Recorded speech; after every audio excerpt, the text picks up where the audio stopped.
Shalom Aleichem. A few minutes of inspiration. Recently, I've been noticing Lubavitchers, Chabad people of various sorts, some more intelligent, more knowledgeable, more religious, others a little less, regardless, hosting podcasts and programs. And the attitude is to interview such people who kind of bring their dirty laundry out to the public.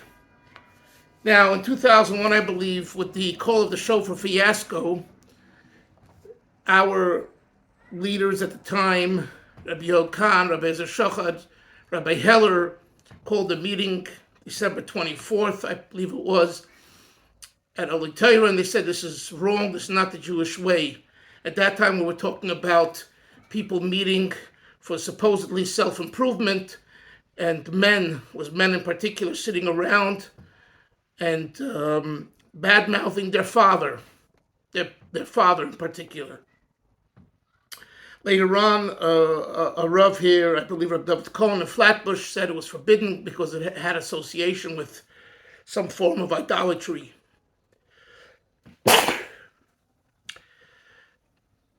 This idea today of people who are hurting inside, and believe me, the hurt is real. I understand it. And what they choose to bring it out in public, it's their decision. Everyone has free will. But for a Lubavitcher who has a certain mandate as a chassid, as a yid, this is not our approach. For the interviewer to give a platform for someone to disgrace their family because the family has a name and it's a stain on the family. And I know the counter argument. Well, this is the way things feel better when you air it out so other people don't get hurt. I'm not taking sides now, abuse, not abuse. I'm really not going that direction. I just want to talk about this idea. I'm really focusing on the ones who do the interviews and who give the platform. Please be more careful to conceal the name of the person you're talking to. Look at pictures from the war in Israel, and you see when someone is shot, they cover the face. You can't see the face. There's something called dignity, human dignity, Jewish dignity, Hasidic dignity.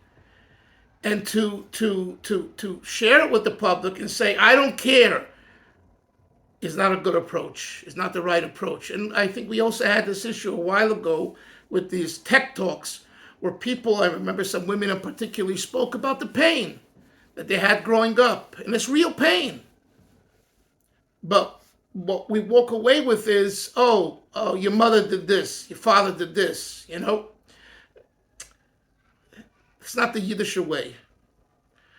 When a certain person came out with a book about intimacy, the AP press asked Elie Wiesel, what does he think about it? And Elie Wiesel said, I could also write such a book with such a topic. A hot headline, yellow journalism. But it's not the Yiddish way. It's not the Jewish way to talk about certain things in public. Intimate issues we don't talk about in public. And I say the same thing over here. So I really am coming from a good place. I'm not coming here to put anyone down, but I'm asking for some compassion for the families of people who get hurt by default because they have a son, a daughter, a relative who's angry at the system or angry at a certain person, etc., and therefore they're going to bear it all. They could choose to do what they want, and it's a free country and a free world, but the person who's giving the interview, who's the interviewer, allowing them to come on their show and in that form, I ask of them to not allow that to happen, and the name of the person should be concealed, at least that. Thank you very much, and I hope this brings some inspiration to us in serving Hashem in a better way. Thank you.